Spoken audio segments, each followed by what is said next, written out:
Good morning, students. I wish you all are fine and safe at home. For the new admission students, I again start chapter 5, legislature, and important question of this question. Give some argument in favor of unicameral legislature. यूनिकैमेरियल का मतलब होता है बेटा एक, one, uni मतलब one, unit है ना, unicameral legislature help in maintain uniformity and the unity of legislature as well as people can not have two opinion at the time of same subject. ठीक है, जब ये इट मीन्स कि दो houses, ये state के लिए होती है बेटा, हमारे सेंट्रल में तो दो हाउस है ही है ना, लोकसभा एंड राज्यसभा।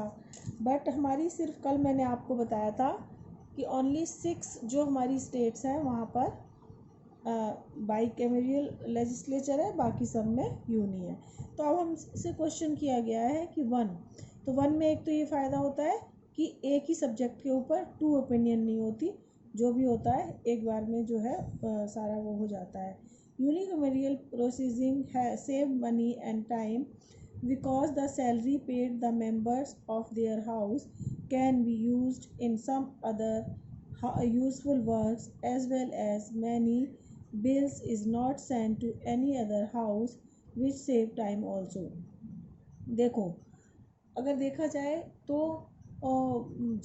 एक ही लोकसभा इतनी पावरफुल है कि वो किसी ना किसी तरीके से अपने जो बिल्स हैं वो क्लियर करा लेती है। पर सेंट्रल गवर्नमेंट में फिर भी हमने एक चेक लोकसभा के ऊपर लगा रखा है, जिससे कि वो अनलिमिटेड पावर जो है अपनी यूज़ ना करें। बट अगर स्टेट में आप देखोगे तो आप इसमें बहुत सारे रीज़न लिख सकते हो कि एक तो टाइम सेविंग होती है, मनी सेविंग होती है ना, एज वेल एज जल्दी से हम किसी भी यूज़फुल उस पर जो हमारा टाइम वेस्ट ना करते हुए हम उस पर काम करवा सकते हैं। And what is bicameral legislature? Explain। Bicameral legislature is two chambered legislature in second chamber has its merit and demerits both। इसके लिए हम बहुत सारी, भाई किसी भी चीज़ की मेरिट्स भी होती हैं और डीमेरिट्स भी होती हैं। तो डीमेरिट्स तो हमने ऊपर गिनवा दी, जो यूनिकैमेरियल की मेरिट्स हैं वो बाइकैमेरियल की क्या होंगी, डीमेरिट्स होंगी, है ना। Bicameral system is getting popular nowadays due to its merit। Its countries like India, USA, UK, Switzerland, Canada bicameral legislature in experienced, है ना। ये बहुत ज़्यादातर जो हेल्दी डेमोक्रेसीज हैं वहाँ पर USA, UK, स्विट्ज़रलैंड, कनाडा में ये हम लोग यूज़ कर रहे हैं। मतलब 2 हाउसेस वाली जो हमारी है उसको हम देखी जाती है ना, डेमोक्रेटिक के। How can you say upper house is parliament in bicameral legislature.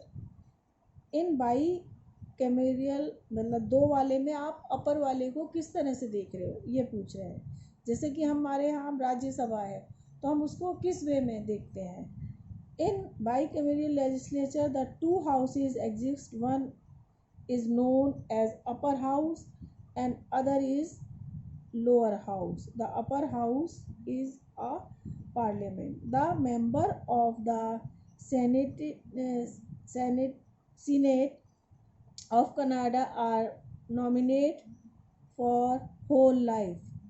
Canada के अंदर बेटा जो अपर हाउस के जो हैं वो पूरे ज़िंदगी के लिए क्या हो जाते हैं, नॉमिनेट हो जाते हैं। The House of Lords in Britain is hereditary, which never cease to exist। और जो लंदन है वहाँ पर लॉर्ड हाउस कहते हैं। जैसे हमारे यहाँ राज्यसभा है ना, तो common house and Lord house, तो उसमें क्या होते हैं, ज़्यादातर लोग हेरिडिटीज वाले होते हैं। The 1/3 member of the Rajya Sabha in India get retired after every 2 years। The new members are elected there, hence they enjoy the tenure of 6 years।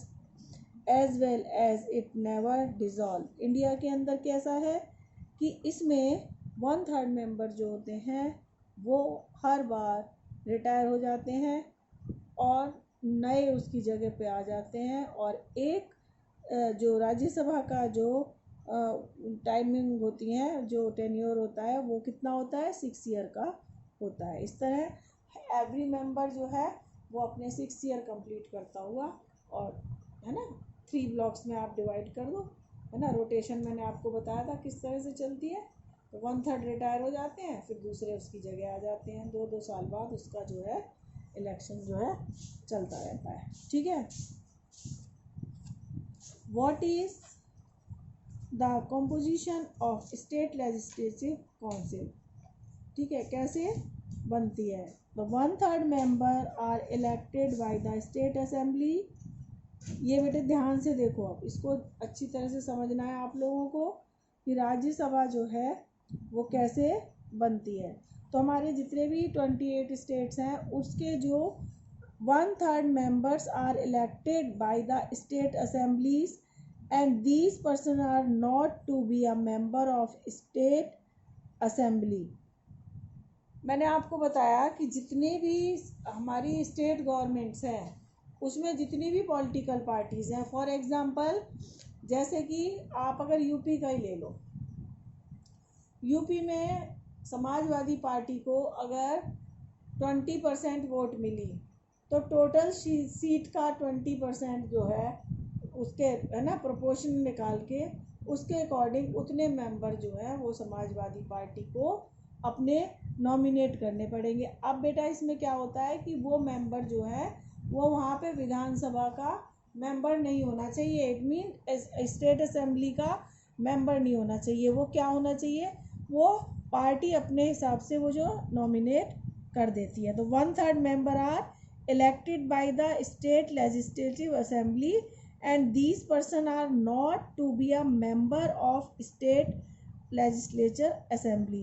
it means ये वहाँ की, जैसे मान लिया यूपी में नहीं होना चाहिए ये विधानसभा में, है ना, असेंबली में, स्टेट असेंबली में नहीं होना चाहिए, जैसे महाराष्ट्र की भी नहीं होना चाहिए, बट वहाँ पर जितने % वोट मिली हैं उस पार्टी को, वो पार्टी राज्यसभा में, समझ रहे हो, सेंटर में उतने मेंबर उसके आ जाएंगे। तो 1/3 मेंबर तो राज्यसभा के मेंबर के 250 सीट्स होती हैं, उसमें से 1/3 तो क्या होगा, स्टेट असेंबली के मेंबर आएंगे। 1/3 of the members are elected by the local bodies like corporation, municipalities, panchayat, zila parishad etcetera. 1/3 जो है वो कहाँ से आएंगे, लोकल बॉडीज से आएंगे।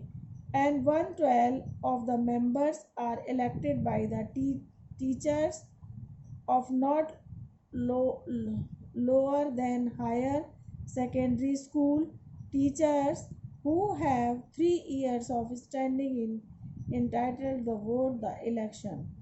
1/6 of total members of the council nominated by the governor who have districtions of the field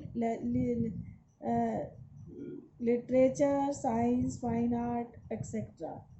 ठीक है। और 1/6% जो है वो गवर्नर, जैसे कि राज्यसभा में कौन करता है, राष्ट्रपति 12 मेंबर्स को, इस तरह लोकल में 1/6%, भाई बड़ा स्टेट है तो उतने कम मेंबर ज़्यादा होंगे, छोटा है तो उतने कम होंगे। इट मीन्स टोटल सीट का 1/6% जो है वो गवर्नर जो है वो नॉमिनेट करते हैं, उसी तरह से जैसे राज्यसभा में 12 मेंबर्स को प्रेसिडेंट करते हैं। 1/12 of members are elected by the university graduates and the at least 3 years of standing. ठीक है। और जो ग्रेजुएट्स होते हैं वो यूनिवर्सिटीज़ के, उनके जो मेंबर्स आते हैं वो जो है इलेक्ट होते हैं। Mention the special power of Rajya Sabha. The Rajya Sabha alone can initiate the proposal for the removing the vice president. It can create one or more all India services in passing resolution by the 2/3 majority. ये इसके powers हैं। Under article 249 the Rajya Sabha में declare a resolution to be passed by 2/3 majority of the parliament should make laws with respect and any matter of the state list। और राज्यसभा, कल भी मैंने आपको बताया था कि स्टेट लिस्ट से रिलेटेड किसी भी लॉ को बना सकती है। How is the speaker of Lok Sabha elected, what are the main function. कल वैसे बेटा मैंने हम लोगों ने जब ये चैप्टर समराइज किया था तो ये मैंने आपको बता दिया था, but again in question answer form में इसको हम लोग करेंगे। The speaker preside over the meeting of Lok Sabha and conduct processing. The Lok Sabha elect him the first sitting. The person who gets majority in the elected as a speaker to impartially conduct the business of house. The speaker conduct the following function। ये देखो पहली जब होती है लोकसभा की तो उसमें ये हम लोग इसे इलेक्ट कर लेते हैं, है ना। जिसको मेजोरिटी मिलती है उस पार्टी से ही होता है। इसके क्या क्या फंक्शन और पावर्स होती हैं। To preside over the meeting of Lok Sabha, ये मीटिंग कराता है। To appoint the chairperson of other member of select committee. To maintain discipline in the house। to decide whether the bill is money bill or not। वो decide करता है कि ये जो bill है वो मनी बिल है या नहीं है। to grant permission to introduce any bill in the house। ये बिल वहाँ पर इंट्रोड्यूस करना है या नहीं करना है, इसकी परमिशन जो है वो कौन देते हैं, हमारे स्पीकर जी देते हैं। To protect the privileges of the members of Lok Sabha. ठीक है। अब बेटा इट मीन्स कि सारी जो एक्टिविटी कंडक्ट होती हैं उनको कोऑर्डिनेट कराना, उनको पूरा उनका फंक्शन कराना, ये किसकी रिस्पॉन्सिबिलिटी होती है, हमारे स्पीकर की होती है। How does Indian parliament control the executives. ये कैसे होता है बेटा, जो the prime minister and his council is elected out of the parliament who participate in proceeding of the parliament। The member of parliament can put up the question from the council of ministers are entitled to get a satisfactory response। The parliament can invite attention of council of ministers towards the serious problems in the nation through the adjournment motion। The ministers are responsible to the parliament for their action and policies। The parliament has right to enjoy the no confidence motion also against the government। Prime minister और उसके जो council होते हैं वो parliament में पूरा participate करते हैं, है ना, तो वो रिस्पॉन्सिबल है, अकाउंटेबल है ना। इसमें क्वेश्चन क्या है, हाउ डज इंडियन पार्लियामेंट जो एग्जीक्यूटिव के ऊपर मतलब लेजिस्लेचर जो है वो एग्जीक्यूटिव के ऊपर किस तरह से कंट्रोल करता है। तो जो प्राइम मिनिस्टर हैं और उसके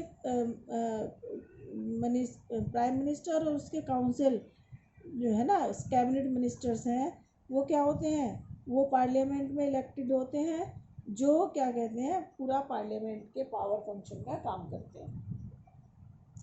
the member of parliament can put up the question from the council of ministers and entitled the satisfactory response.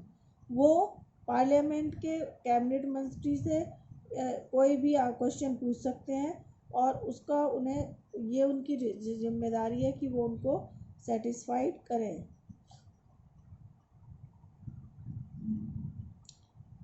ठीक है, ये कौन हुए? एग्जीक्यूटिव ही हुए ना, प्राइम मिनिस्टर और ये आपका cabinet minister. The parliament can invite attention of council minister towards the serious problem and national through the adjustment motion. तो कोई भी अगर सीरियस प्रॉब्लम होती है उसे कहा जाता है एडजस्टमेंट मोशन। तो उसके लिए क्या होता है कि किसी भी काउंसिल मिनिस्टर को इस सीरियस प्रॉब्लम के, जो राष्ट्र की कोई सीरियस मैटर होता है, उसकी ओर उसका ध्यान दिलवाया जा सकता है। The minister are responsible to the parliament for their action and policies. जितने भी ये मिनिस्टर्स होते हैं क्या होते हैं बेटा? एमपी होते हैं। एमपी से वो फिर मिनिस्टर बनते हैं या प्राइम मिनिस्टर बनते हैं। तो प्राइम मिनिस्टर, कैबिनेट मिनिस्टर्स, ये सब क्या है? एग्जीक्यूटिव्स हैं। तो ये क्या है? अपने हर एक्शन, हर पॉलिसीज़ के लिए ये क्या होते हैं? रिस्पॉन्सिबल होते हैं। अब अगर कुछ गलत करोगे तो क्या होगा? आपको वहाँ पर जवाब देना पड़ेगा। कब? 5 ईयर के बाद, जब दोबारा आपको इलेक्शन में जाना है ना। The parliament has the right to enjoy no confidence motion. Parliament, अगर प्राइम मिनिस्टर, उसके कैबिनेट मिनिस्टर्स ढंग से काम नहीं करते तो उनके पास एक और राइट होता है, no confidence motion against the government. तो वहाँ पर अविश्वास प्रस्ताव कहते हैं, हमें विश्वास ही नहीं रहा इस गवर्नमेंट के ऊपर, तो पार्लियामेंट के अंदर वो लाया जा सकता है। अगर वो पास हो जाता है, मतलब वही है ना, अगर उसको सिंपल मेजॉरिटी मिल जाती है तो क्या हो जाता है कि वो सरकार जो है प्राइम मिनिस्टर को और प्राइम मिनिस्टर को रिज़ाइन करना पड़ता है। अगर प्राइम मिनिस्टर रिज़ाइन करता है तो कैबिनेट जो है वो अपने आप रिज़ाइन मान ली जाती है। ठीक है ना, ये होते हैं आपके। नेक्स्ट है बेटा, what are the power and function of chairperson of Rajya Sabha. ये तो लोकसभा का तो स्पीकर होता है, और राज्यसभा के चेयरपर्सन कौन होते हैं? Vice president. हमेशा जो उसका स्पीकर होता है, जो उनकी पूरी कोऑर्डिनेट करता है, सबको क्वेश्चन पूछने का, ऑर्डर करने का, जो जज होते हैं वो कौन होते हैं? वाइस प्रेसिडेंट होते हैं। तो इनके और क्या क्या फंक्शन होते हैं? To preside over the meeting of Rajya Sabha. वो राज्यसभा की मीटिंग जो है उसको पूरी कराते हैं। To allow meeting to speak, to allow members to speak. किसको कब बोलना है, कितने टाइम के लिए बोलना है, ये जो टाइम जो देते हैं वो कौन देते हैं? चेयरमैन, मतलब vice president. To maintain relevance in debate and stop the members if anyone use unparliamentary language. कोई भी अगर बदतमीजी, मिसबिहेव, गलत बैड लैंग्वेज अगर यूज़ करते हैं तो वो उनको रोकते हैं। He is custodian of the dignity of house and protect the privileges of the members of Lok Sabha. वो उसके पास वो गार्जियन है, कस्टडी में है उसकी डिग्निटी पूरे हाउस की, कैसे उसकी गरिमा को बना के रखना है, डिग्निटी को मेंटेन करना है। Protect the privilege of member of Rajya Sabha, जो उनको प्रिविलेजेस हैं वो विशेष हैं, उनके पास स्पेशल राइट्स है, उसकी डिग्निटी को उन्होंने मेंटेन रखने का काम जो है वो हमारे vice president, it means the chairperson of Rajya Sabha करते हैं। He preserve order in the house and if situation goes out of control it can suspend the meeting. कई बार होता है बेटा, कोई किसी की नहीं सुनता, अगर उन्हें लगता है कि जो मीटिंग है, सिचुएशन जो है वो कंट्रोल से बाहर जा रही है, तो वो क्या कर सकते हैं?